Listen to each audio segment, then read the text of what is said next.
ओम शांति। मैं बीके राजेश्वरी सभी आत्माओं को स्वागत करती हूँ।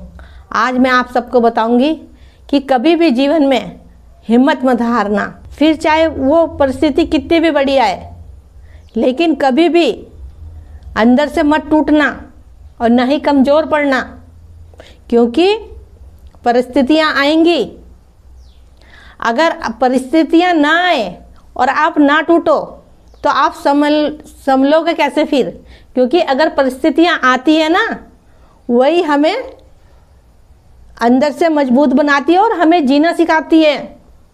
क्योंकि कोई भी बात या कोई भी परिस्थिति आती है, उसी से हमें कुछ ताकत मिलती है, लेकिन हम उस समय उस बात को समझ नहीं पाते। क्योंकि परिस्थिति तो आएगी, क्योंकि आना निश्चित है, उसको कोई नहीं रोक सकता। क्योंकि ड्रामा एक्यूरेट है। देखो, अपने अपने समय पे मौसम भी परिवर्तन होता है। गर्मी के समय गर्मी, बरसात के समय बरसात और सर्दी के समय सर्दी। तो ऐसे ही दुख होगा तो दुख के समय दुख आएगा, और सुख होगा तो सुख के समय सुख आएगा। अगर दुख आएगा, कोई परिस्थिति आ गई ऐसी दुख की, अगर आपने अंदर से हिम्मत अपनी तोड़ दी, तो फिर आपने क्या सीखा? उस समस्या से आप कुछ सीख लो। आज ये घड़ी मुझ पे आ रही है, तो मैं इस घड़ी से, इस दुख से कैसे उभर के बाहर आऊं? तो यही कहूंगी आप सबसे कि कभी भी कोई भी परिस्थिति आए, कोई भी दुख की समस्या आए, कभी भी घबराना नहीं है। अपने परमात्मा को, अपने पिता को सदा ही साथ रखना है। देखो, परिस्थिति भी एक हमारे जीवन का एक हिस्सा है, चाहे वो परिस्थिति फिर दुख की हो और चाहे सुख की हो।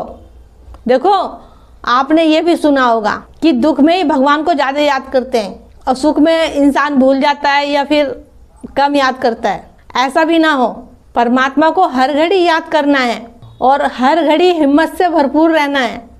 क्योंकि देखो, अगर दुख की घड़ी हमारे सामने आ रही है, तो उसका भी कोई कारण होगा। वो भी कुछ आपको सिखा के जाएगी, कुछ प्रेरणा दे के जाएगी। लेकिन उसको हम जब भी समझ पाएंगे जब हमें सत्य ज्ञान होगा। देखो, सबके जीवन में अच्छी परिस्थिति और बुरी परिस्थिति आती है, क्योंकि जीवन ही दुख सुख का है। कभी खुशी है, कभी गम है, कभी दुख है, कभी सुख है, यही है सब कुछ। तो इन परिस्थितियों से कोई नहीं बच पाएगा।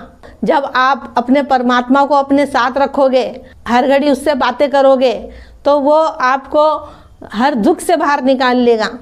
लेकिन यही रखो अपने मन में कि मुझे कर्म अच्छे करने हैं, श्रेष्ठ कर्म करने हैं, सबके लिए शुभकामनाएं, भावनाएं रखनी हैगी।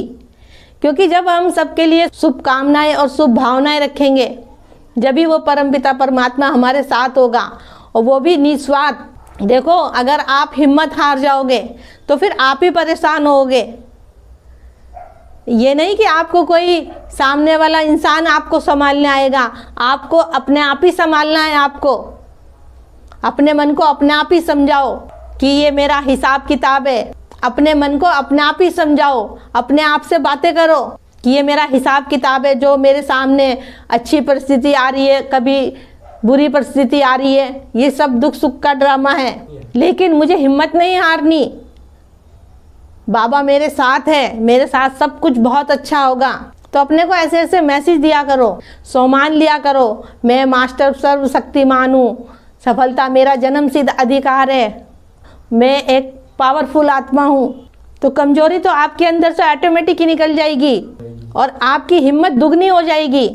रोज मुरली सुना करो, योग करा करो, योग में बैठ के बाबा से बातें किया करो, तो आपके अंदर की कमजोरी स्वतः ही बाहर निकल जाएगी और आप एक ताकतवर इंसान बन जाओगे। तो मेरा आज की वीडियो का बनाने का यही उद्देश्य है कि कभी भी अपने को कमज़ोर मत समझो। कभी भी जीवन में कोई परिस्थिति आए, कभी हिम्मत मत हारो, क्योंकि वो परमपिता परमात्मा सदा ही हमारे साथ है। तो ठीक है, फिर चलती हूँ। कल फिर मिलूंगी कोई नए टॉपिक के साथ। जब तक के लिए ओम शांति, ओम शांति।